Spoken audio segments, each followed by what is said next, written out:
பாரு வந்து ஒரு உண்மையான கேமருங்கிறத வினோத்துக்கு இப்போ தான் தெரியும் போல். வெளில வந்து அவள் பொண்டாட்டி காட்டியிருப்பாளா, இல்லை இந்த ஃபேன்ஸ் ஃபெஸ்டிவல்லாம் முடிஞ்சு அதுக்கப்புறம் ஒரு 4-5 இன்டர்வியூ போன பிறகு தான் இவனுக்கே தெரியும் இருக்குங்க. இப்போ தான் வந்து சொல்லிக்கிட்டு இருக்கான் வினோத்து. இந்த சபரி வந்து பிடிச்சி தள்ளி விட்டான் தெரியுமா பாருவை. அப்போ வந்து பாரு நினச்சிருந்தா அவனுக்கு ரெட் கார்டு வாங்கி கொடுத்துருக்க முடியும். சாண்ட்ரா உட்காந்து படுத்துக்கிட்டு நான் அப்படியே வலிப்பு வந்த மாதிரி நடிச்சிச்சே, அதை வந்து பாரு பண்ணியிருக்கலாம்ல. பண்ணி இருந்து இவனுக்கு அழகாக ரெட் கார்டு வாங்கி கொடுத்துருக்க முடியும். ஆனால் பாரு எழுந்திரிச்சு நின்னா. அவன் கேமர், அவள் விளையாட வந்திருக்கா. இதெல்லாம் ஸ்போர்ட்டு வாடே, நீ எல்லாம் ஒரு ஆளாடா, நான் மதுரைக்காரிடா, அம்மா அடிச்சியா போ, இதெல்லாம் உனக்கு மேட்ரே கிடையாது, நான் கேம் விளாட்றேன்னு கேம் விளையாண்டா. ஆனால் சாண்ட்ரா என்ன பண்ணா, உள்ளே படுத்துக்கிட்டு நடிச்சுக்கிட்டு காக்கா வலிப்பு வந்த மாதிரி பண்ணான். ஸோ அதனால தான் எல்லோரும் இறங்கி போனோம். ஆனால் அந்த சபரியே வந்து என்னென்னா, சபரிட்டு வந்து சாண்ட்ரா என்ன சொன்னால், கழுத்து இன்னும் நல்லா நல்லா மிதிச்சிருக்க வேண்டியதானேன்னு யார் சொல்கிறது, விக்ரம் இந்த பக்கம் சாண்ட்ரா எல்லாம் உட்காந்து பேசிக்கிட்டு இருக்காங்க. அதில் இவன் என்ன சொல்கிறான், நான் வேணும் தான் மிதித்தேன், நான் வேணும் தான் அடித்தேன், விளையாட்டுக்கு தான் சொன்னான் சபரி. ஆனால் நீ சொன்னில, அந்த புத்தி வெளில வந்துச்சுல, அப்போ வந்து ஒன்றுமே பண்ணாத மாதிரி நடிக்கிற சபரி, அதை தான் வந்து நடிச்சிருக்காங்க. ஸோ அதெல்லாம் வந்து இந்த கிளிப்ஸ் எல்லாம் பார்த்தேன்.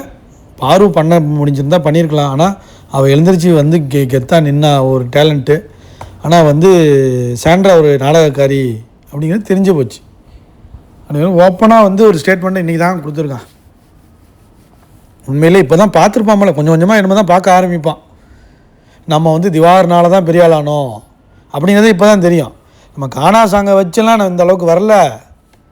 கவுண்ட்ரு போட்டு திவாகரோடு இருந்ததுக்கு பிறகு தான் நம்ம வெளியவே தெரிஞ்சோங்கிறது இன்னும் பார்க்கும்போது தான் தெரியும். அப்புறம் பாருவோட சண்டை, கமருது கூட இருந்தது, அதுக்கப்புறம் தான் நம்ம ஓரளவு பாப்புலர் ஆனோம்.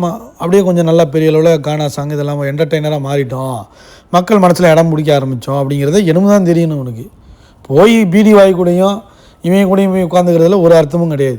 அவங்களாம் அவனுக்கு ஆப்பு தான் அடிச்சிருக்காங்க, பின்னாடி போய் தப்பாக தான் பேசியிருக்காங்க.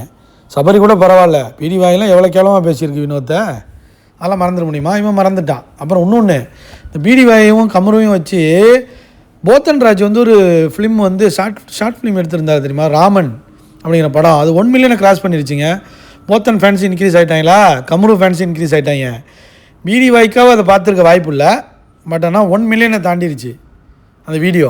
ஸோ அது ஓகே தான் பாருங்கள்.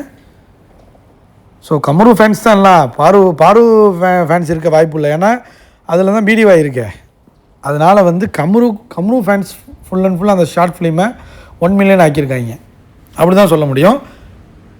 இப்போயுமே மக்கள் சக்தி பாருக்கும் கமருதீனுக்கு தான் இருக்குது, வினோத்துக்கு இருக்குது.